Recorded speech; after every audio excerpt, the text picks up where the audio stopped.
Live in our podcast, of course, we are targeting the violence, and we've got a great topic that we're talking about. And this is something that every parent, every auntie, every uncle, every neighbor really needs to hear, because we need the entire community to get involved to make a difference. Joining me now is Kevin Levy with the Mobile Police Department as my guest today. Thank you so much for joining us. Thank you for having me here. Now, we're talking about gang violence, and for the longest, we were told that Mobile did not have a gang violence, a gang problem, but apparently we do have gangs. Well, gangs have been around for a long time. Mm-hmm. What we choose to call them and what we label them really has two sides, right? And so you have this side of, if you label that group a gang, then that sort of brings about, attributes that we don't want to label a child, right? And then cities don't want to be labeled. We don't want to label ourselves as a city that has gangs. And so there's this perception issue because people behave a certain way of perception. But here's the reality. The reality is that in the city of Mobile and all across the Gulf Coast, there are young adults, men and women, so our young adolescent teen boys and our young ladies are getting involved in activities both based on time and place, forming gangs, and those that participate are really putting themselves in jeopardy of their future life, and the safety of not only themselves but the people that they've attracted into the circles with them. Now, growing up, we always pictured gangs as, like the Crips, the Bloods, and, these are gangs that only happen in California or New York, but it's not necessarily that type of street gang, which makes it even a little bit more dangerous. I would say it makes it a lot more dangerous, and without giving credibility to a traditional gang like you described, but there were boundaries. Mm-hmm. You think of gangs, you think of organized crime, and you think of boundaries, and they had an intended purpose. It was mostly financial gain and economic, whether it was illicit drug sale or territorial, and so there was an understanding. Yeah. When you take just a handful of kids and you put them into a group and say you're a gang, and they identify themselves that way, and their behavior is to conflict and resolve their own issues for their own gain, and then they run across these other handful of kids, that happens more frequently because there's a lot more handful of kids than large masses. And I'm certainly not saying a large gang is less violent, but with the lack of organization, the lack of structure, there's no rules. They're making decisions as early as 11 and 12 and 13-year-olds to participate in this type of behavior, and we're unfortunately seeing some of the negative outcomes that come from it. Because they're not mature enough to make a decision. They don't know how to resolve conflict at that age. Yeah, so we think as adults, a lot of times we think, okay, what's the end result? What are we trying to resolve as a conflict? But you have to remember, as the young teen or kids are getting involved in these gangs, it's the immediate need. What do I want right now? And so what are they seeking? And we have to look not so much at where they're trying to go, but what are they seeking right in the moment? And we have to embrace them in that moment and step into that moment with them and then help them find a way out. And so you're trying to do this too. You've had 2 gang town halls, which are calling them. You're inviting the community out, the parents out. And this is something that we all need to come to, especially those of us who have kids. Yeah, I think there's honestly, if we're just having this transparent conversation, I think there's a sense of complacency in some families. And I think that complacency stems from, well, I know where my kid's at. He's at the football game. Or I know where my daughter's at. She's hanging with this person. And so we become complacent because we think we know where they are. And maybe we even know what they're doing. But do we know really what they're seeking? And what's that association? And that's what's driving the attention that they want. They want to be part of something. They want to feel safety in numbers. And in all actuality, we're missing those things, and so we don't participate maybe the way that we should in these events, which is really a calling. It's an outcry. It's a call to action for who can we attract from the community, regardless of your role in the community, and how can you help? And that's when it comes back to, we always want to, as a community, look at the police and say, what are y'all doing to control this? We want to look at the school system and say, what are y'all doing to control this? But actually, it comes back from the home. It does. It does. So, we when we launched this sort of initiative over a year and a half ago, and we've been combating, violence in the city of Mobile since the beginning of the city of Mobile. But the reality of it is, it's a great place to live, and so we want to take back sort of the streets, if you will, and resolve some of this conflict, which is really causing this violent behavior. And so we sort of looked at the 4 pillars of society, if you will, and really you have to start in the beginning, and that's faith, and then family, and then education and government. And those are the 4 pillars. And when you start removing one pillar, it's unbalanced. There's no balance. And we always want to turn to the police and say, hey, well, what are you doing to stop this violent behavior? And certainly the police have a role. We have a role, but we can't do it alone, and we're supposed to be the last resort, not the first resort. And so if we're involved, then those other three pillars have fallen. Now we have a really good relationship with the school system. What we're doing with these town halls, and we plan on doing more throughout the community, the purpose is we need to involve the faith-based community, and we need to involve families, parents, mothers, fathers, grandparents. If you don't have children, but you have an influence over children, get involved. You can fill a parent role without even having children if you're willing to do something to mentor a child or to steer them or just to be there when they're in that conflict. I know you can't really bring the faith into the school. We've ran across that issue this past week with, an organization trying to pray in this for some of the kids at the school, but that doesn't mean that the church can't step in other ways and coming even in just walking through the neighborhoods, inviting kids to church, talking to them, giving them some type of motivation. And again, I mean, I know there's parenting classes out there. How do we reach these parents to tell them you have got to talk to your kids? You have to have conversations with your kids. You have to take the devices away from their kids. They can't be in them 24/7. Yeah, so you raised two super important issues. And if we'll address the faith issue first, yeah, there are obviously some boundaries that have been set. Some people monitor them more closely than others. It's not really a question of where. The school system obviously has certain guidelines and rules it has to adhere to as well. But the reality of it is, are we teaching our child that there's something bigger and greater than themselves? Because that very first pillar, the faith pillar, it can happen anywhere. Is the faith-based community, are they stepping up? Are they hosting events at parks? Are they allowing children to come one day a week for a youth service? Whatever it may be, there has to be a role. And I know there's expenses and time and consumption with all of these things, but this is an investment.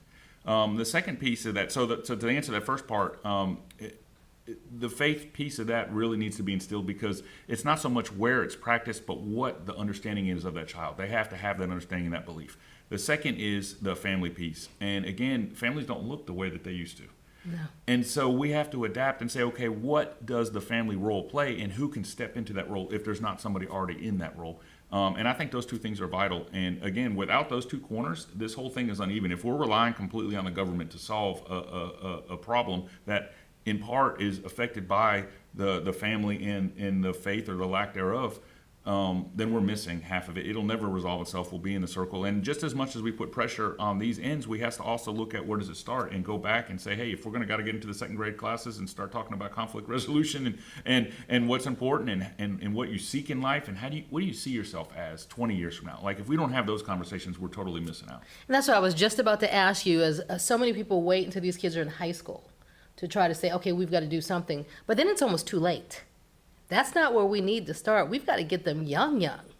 So I work with a counterpart of mine, Commander Graves, and he is a great mentor to a lot of young adults in our community. And we've had this conversation, and he and I have talked about this, and he had brought up this idea of daydreaming. And he brought up an aspect to it which was pretty important that he had in the conversation, which is we're always telling people not to daydream, but we need to start dreaming again. We need to have children dream. They need to see what their hope and their future can be in the future. To tell somebody not to dream means you limit their short-term visibility, and that's all they'll ever see. And when we hit high school, the time continuum between high school and whatever they do after high school is really short. We have to start younger. Not to ignore the high school kids, but it's kind of like, let's lay the idea out and then let's keep watering that seed as we plant it. That's exactly right. So we need to start focusing maybe on the younger ages. Let's talk about let's talk about the town halls. Okay. And specifically what's discussed in them, who's targeted, and who needs to come. Yeah, so if you live in a community where we host a town hall, or the community that you live in hosts a town hall that deals with gang violence, you're not only invited, you're encouraged to attend. Why? Because whether you have children or not, whether you work in a place that's affected by violence or not, whether you belong to a faith-based community or not, you are surrounded by a society that needs all four of those pillars, and you play a role in one of those pillars. And so obviously moms and dads need to come out, or whoever the guardian is, whoever the mentor is in a child's life needs to come out so that you can find out what's changing. There's new laws, there's new types of trends that are happening, things to look, early warning signs, I would say. To the influences, we talk in the town hall about influences. How do you know what's influencing your child if you don't know what sort of things to look at? So we've brought out a psychologist, a doctor from the University of South Alabama who has great information. So we're trying to bring these resources out to have a conversation. And then if you think you can offer support, maybe you have an organization, maybe you have a service, you want to get involved, you're a local church, and you're like, hey, I want to take over my few blocks around my church or my community and be a part of that. We want you to come out. And the reality of it is so we do sort of a presentation in the beginning with this information, but really it's a town hall. So we're bringing the conversation. We have an open mic. You can step up and ask questions or make comments or get involved. And that's honestly where we've had the greatest feedback is really we've laid out the information, but then we've solicited input, involvement. And what that proves to me, by the way, is that they are interested and they can get if they show up. We have not had the turnout we wanted. Yeah. And that says a lot of different things, but the reality is we need more involvement. We need the community to come alongside us. We cannot do this by ourselves. So there's been 2 so far, and kids can come as well, right? Absolutely. Okay, great. There's been 2 so far, and I know you don't have a date for another one, but you do plan on having more town halls. Yeah, so what we've found and what we want to do is we want to take this concept, we sort of want to mobilize it and hit more frequently different areas in the community where we can bring this initiative, this conversation to them, make it as easy as we can. It doesn't have to be large venues. We can do this in smaller venues. And I'll be honest with you, like I'm passionate about this. I love problem solving. This problem has the greatest risk, but it also has the greatest reward. Like we can literally change the generation, a legacy of generations for our kids. And so I'm all in, I'm 100% in. I work with an amazing group of people that God has sent to my way, and they all embrace this idea. And so we want to figure out ways that we can get involved, but we need a community to show up. And it shows that we do have people out here who care about our kids. We have people out here who care about the community. We just need to all link up and just make this difference and make this happen. And this town hall is just an amazing thing to start it off with. Yeah, and I had mentioned earlier, and I feel like this is important, and this is almost like for your viewers so that they have this idea. You don't have to come to a town hall if you understand what it's about. Come and we'll tell you what it's about.